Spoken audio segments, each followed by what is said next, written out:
Do you know how to top up coolant in a truck? My name is Vitor and I'm gonna show you.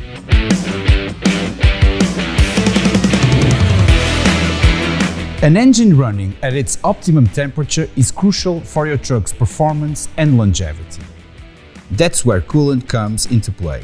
Today, we're walking you through the steps to safely top up the coolant in your truck, ensuring it stays cool under any condition.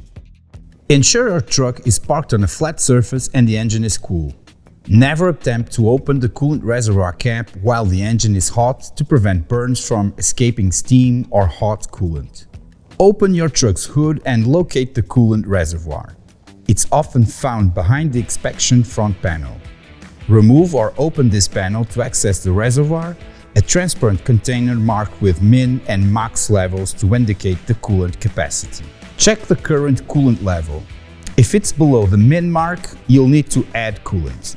If it's near the max level, your system is adequately filled. It's crucial to maintain the coolant level between these marks for optimal engine performance.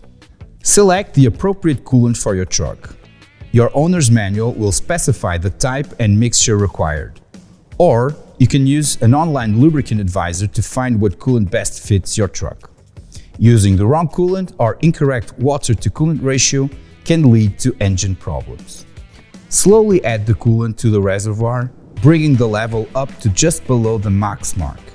It's important not to overfill, as the coolant expands when heated and needs room to do so. After adding coolant, securely replace the reservoir cap and the inspection front panel. Start your truck and let the engine run for a few minutes with the heater on high. This helps circulate the coolant and removes any air pockets from the system. Keep an eye on the temperature gauge to ensure the engine maintains a normal operating temperature. Finally, after the engine has cooled down again, do a quick check to ensure the coolant level remains between the min and max marks and adjust if necessary. Thank you for watching. For more tips on how to keeping your truck on peak condition, don't forget to subscribe to Valvoline channel.